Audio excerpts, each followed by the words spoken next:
First breakup ಆದ next day experience ಹೆಂಗಿತ್ತು? ಈಗ ನಾನು ಅದನ್ನ ಹೇಳಿದ್ರೆ ನೀವು ಅದನ್ನೇ ಈ ಲೋ ನವೀನ ಬಿಟ್ಬಿಟ್ಟು ಅದನ್ನ ಟ್ಯಾಗ್ ಲೈನ್ ಹಾಕ್ತೀರಿ, ನವೀನ ಇದನ್ನ ತಕ ರೆಡಿಯಾಗಿದ್ದ ಅಂತ. ನಾನು ಪರ್ಸಲ್ಲಿ ಏನೋ ಒಂದು ಇಟ್ಕೊಂಡಿದ್ದೆ, ತಿನ್ಬಿಡೋಣ ಅಂತ, ಸತ್ತೋಗ್ಬಿಡೋಣ ಅಂತ. ಸಾಕು ಸತ್ತೋಗ್ಬಿಡೋಣ, ಅವಳೇ ಸಿಗದೆ ಇದ್ಮೇಲೆ ಇನ್ನೇನು ಅಂತ. ಆಮೇಲೆ ಇಲ್ಲ, ಅವಳೊಂದು ಒಪ್ಕೊಬೋದು, ಒಂದು 3 ದಿನ ಟೈಮ್ ಕೊಡೋಣ, ಆಮೇಲೆ ಸತ್ರ ಆಯಿತು ಅಂದ್ಕೊಂಡೆ. ಆಮೇಲೆ ಸತ್ರ ಆಯಿತು ಅಂತ ಅಷ್ಟೊತ್ತಿಗೆ ಸಾಯ ಮೂಡ್ ಆಚೆ ಕೊಟ್ಟೋಯ್ತು, ಬದಿಕಂಬಿಟ್ಟೆ.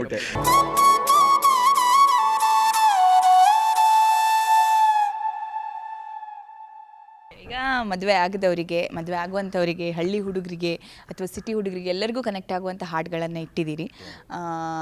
ಸೊ ಅದರಲ್ಲಿ ನಿಂಗಣ್ಣನ ಹಾಡು ಕೂಡ ತುಂಬ ಫೇಮಸ್ ಇದೆ. ನವೀನ್ ಅವರು, ಲೋ ನವೀನ ಅಂತ ಸಿನಿಮಾ ಮೂಲಕ ಈಗ ಹುಡುಗಿರು ಲಕ್ಷಣವಾಗಿದ್ದರೆ ಹೆಂಗೆ ಹಾಗೆ ಅಂತೆಲ್ಲ ಟಾಕ್ಸ್ ಇದೆ. ಸೊ ಹೆಂಗೆ ಇಷ್ಟ ಆಗ್ತಾರೆ ಅಂತ, ನವೀನ್ ಅವರಿಗೆ ರಿಯಲ್ ಲೈಫಲ್ಲಿ ಯಾವ ರೀತಿ ಹುಡುಗಿ ಇರಬೇಕು, ಯಾವ ರೀತಿ ಮದುವೆ ಬಗ್ಗೆ ಏನು ಪ್ಲ್ಯಾನ್ಸ್ ಇದೆ, ಯಾವಾಗ ಮದುವೆ? ನೋಡಿ, ನಾನು ಅಲ್ಲಿ ಹಾಡು ಬರ್ದಿದ್ದೀವಿ ಅಲ್ವಾ, ಕೈ ತೊಳ್ಕನ್ ಮುಟ್ಟಂಗವಳೆ ನನ್ನ ಹುಡುಗಿ, ಏನು ಚಂದ ಕಾಣಿಸ್ತಾವಳೆ ನನ್ನ ಬೆಡಗಿ, ಹತ್ತಿರ ಬಾರಮ್ಮಿ ಪಕ್ಕದಲ್ಲಿ ಕೂರಮ್ಮಿ, ಮುತ್ತೊಂದ ನೀಡಮ್ಮಿ, ಓಡೋಡ್ಕೊಂಡು ಓಡೋಡಿ ಬಂದೆ ನಿನ್ನನ್ನು ನೋಡಲು. ಇದು ನಮ್ಮ ಸಿನಿಮಾದು ಹಿಟ್ ಆಗಿರೋ ಸಾಂಗು. ಅಂದರೆ ನಮ್ಮ ಕಲ್ಪನೆಯ, ಅಂದರೆ ಕೈ ತೊಳ್ಕೊಂಬಿಟ್ಬೇಕು ಅಂದರೆ ಬೆಳ್ಳಗಿರಬೇಕು, ನಾವು ಕೈ ತೊಳ್ಕೊಂಬಿಟ್ಬೇಕು ಅನ್ನೋ ಥರ ಅಲ್ಲ ಅದು.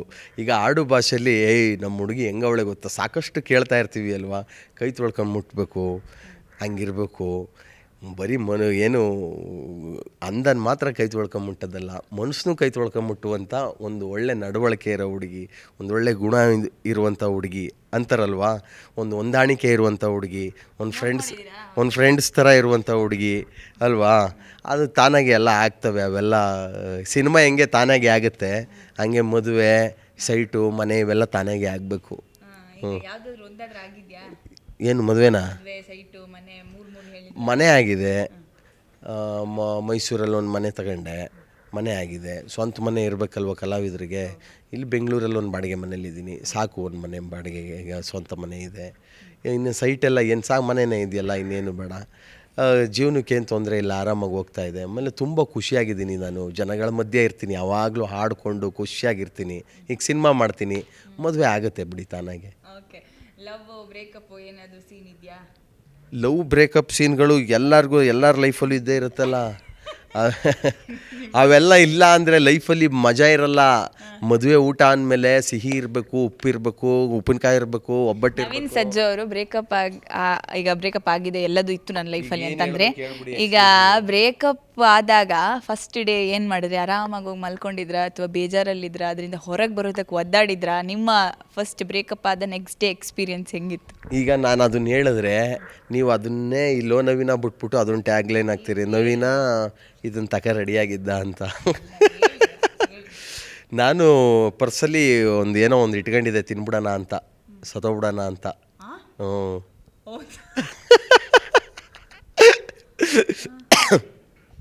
ಆಮೇಲೆ ಬ್ರೇಕಪ್ ಆಯಿತು ಅಂತ. ಅಂದರೆ ಒಂದು ಸೆಕೆಂಡ್ ಪಿ ಯು ಟೈಮ್ ಅಂದ್ಕೊಳ್ಳಿ. ಸಾಕು ಸತ್ತೋಗ್ಬಿಡೋಣ, ಅವಳೇ ಸಿಗದೆ ಇದ್ಮೇಲೆ ಇನ್ನೇನು ಅಂತ. ಒಂದು 2.5 ವರ್ಷ. ಆಮೇಲೆ ಇಲ್ಲ, ಇವಳೊಂದು ಒಪ್ಕೊಬೋದು, ಒಂದು 3 ದಿನ ಟೈಮ್ ಕೊಡೋಣ, ಆಮೇಲೆ ಸತ್ರ ಆಯಿತು ಅಂದ್ಕೊಂಡೆ. ಆಮೇಲೆ ಸತ್ರ ಆಯಿತು ಅಂತ ಅಷ್ಟೊತ್ತಿಗೆ ಸಾಯ ಮೂಡ್ ಆಚೆ ಕೊಟ್ಟೋಯ್ತು, ಬದಿಕಂಬಿಟ್ಟೆ. ಆ ಬಿಸಿಲೇನಾದ್ರೂ ನೋಡಿ, ಆ ವಯಸ್ಸುಗಳು ಇರ್ತಾವಲ್ಲ, ಏನೇನೆಲ್ಲ ಮಾಡಿಸ್ಬಿಡುತ್ತೆ. ನನಗೆ ಆ ಮೈಂಡ್ ಸೆಟ್ ಬಂದಿದೆಯಲ್ಲ, ಹೇಳಿ ಪ್ರೀತಿ ನಂಗೆ ಸಿಗಲಿಲ್ಲ ಅಂದ್ರೆ ನಾನು ಇರೋದೇ ಬೇಡ ಅಂತ. ಅವೆಲ್ಲ ವಯಸ್ಸಿನ ಸಮಸ್ಯೆಗಳು. ಲೋ ನವೀನ ಸಿನಿಮಾದಲ್ಲಿ ಪ್ರೀತಿಯನ್ನು ಯಾವ ರೀತಿ ತೋರಿಸಿದ್ವಿ? ಲೋ ನವೀನ ಸಿನಿಮಾದಲ್ಲಿ ಇಲ್ಲಿ ಹೇಳೋದ್ಕಿಂತ ಅದನ್ನ ನೋಡಿ ಚೆನ್ನಾಗಿರುತ್ತೆ. ಹೌದು, ಸುಮ್ಮನೆ ಯಾಕೆ ಅದೊಂದು ಚೂರು ಹೇಳಿದ್ರು ಅದು ಎಲ್ಲರ ಲೈಫಲ್ಲೂ ಆಗಿರುವಂಥದ್ದೇ ಬರುತ್ತೆ ಅಲ್ಲಿ.